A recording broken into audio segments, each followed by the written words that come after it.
السلام عليكم ورحمة الله وبركاته. ازيكم يا حبايبي؟ عاملين ايه؟ جايين الوقت بطريقة عمل الجراجولا او المناجولا او قواقع البحر، سموها زي ما تسموها، بس حاجة كده مليانة فوسفور، مليانة تغذية، حاجة حلوة كده، طعمها حلو ولحمها زيت نفسه طعمه تحفة. اكنك بتاكلي جمبري، اكنك بتاكلي كابوريا فص كده. بصي يعني جميل جميل جميل.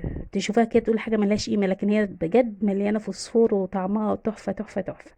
هنا انا جبتها وغسلتها وخليتها زي الفل، وزي ما انتوا شايفينها كده حطيتها في حلة وحطيت عليها مية وحطيتها عشان تتسلق زي ما انتوا شايفينها هنا. وهنا بقى بعد ما خلصناها بقى وسلقناها حطيناها في الصينية عشان بقى نبدأ بقى ننضفها ونطلعها من قلب القوقعة ذات نفسها.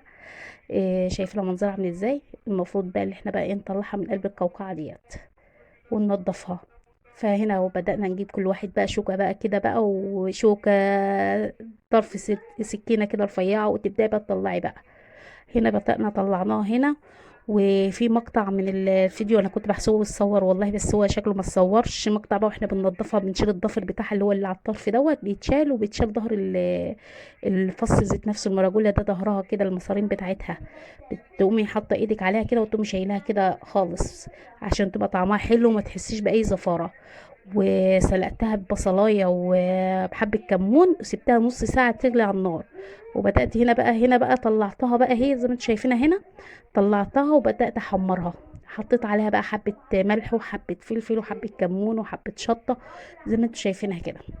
هي دي بس الايه المقادير اللي انت تحطها وهي بتتحمر، شدي ده طعم حلو كده وريحه حلوه. وما اقولكوش على طعمها وجمالها وحلاوتها.